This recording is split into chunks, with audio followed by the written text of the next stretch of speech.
Bueno, primero que nada, celebrar que hoy los panistas tuvimos una fiesta democrática como normalmente acostumbramos, que ratificamos lo que ya se venía dando, el triunfo de Víctor Hugo Sondón. Por lo menos aquí en Izcalli ganamos al 4-1, el 80% de la votación la sacó Víctor Hugo Sondón.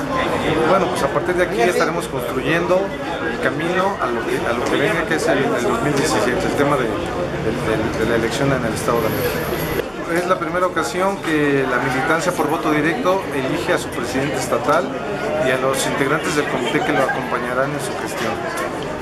Recalcar que fue una jornada histórica, tranquila, que se llevó en paz, sobre todo pues que hubo una gran participación de panistas, que en Izcalli, bueno, pues están dadas las cosas.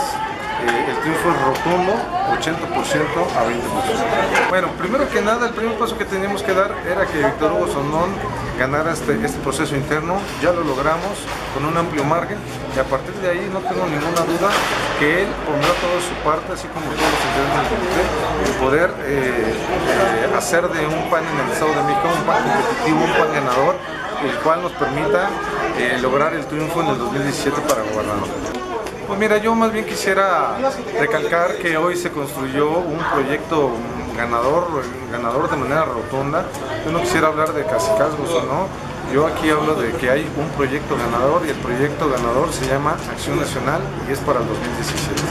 Únicamente, nuevamente congratularme con todos mis compañeros panistas, que hoy tuvimos una fiesta democrática, no solo en el Estado de México, sino en Izcalli.